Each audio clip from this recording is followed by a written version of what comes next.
Our next story is about another journalist there who's been a thorn in the side of the Trump administration.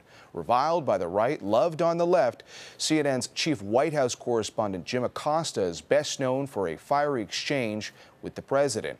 He sat down with CTV's Richard Madan to talk about media politics and his new book. Fake news. Fake news. As U.S. President Donald Trump escalates his war against the media, They are the enemy of the people. CNN's Jim Acosta That's enough. Put down the mic. is enemy number one. You are the enemy of the people. Harsh words usually reserved for tyrants. The President of the United States is targeting fellow Americans, and Acosta warns it's having dangerous consequences. But there are some folks out there who describe themselves as Trump supporters who have absorbed this hostility and are now directing at us in ways that make us feel in danger.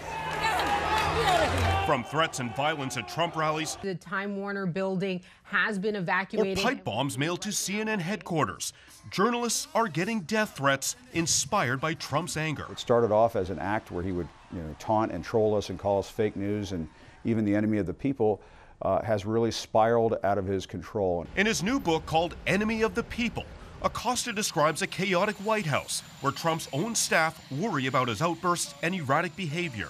Do you think the president is mentally fit for office based on your interactions with him? I'm not a psychiatrist, but what I would say in response to that question is, I think he's more crazy like a fox. That's enough. Pardon me, ma'am. Acosta's reporting style is often part of the story.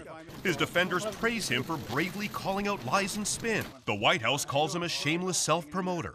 Do you ever think you crossed the line? No, I think that day in and day out, I am dedicated to doing straight news reporting on this administration. You have to be tough. I'm not thinking, Mr. That's President. okay. I know you're not thinking. You never do.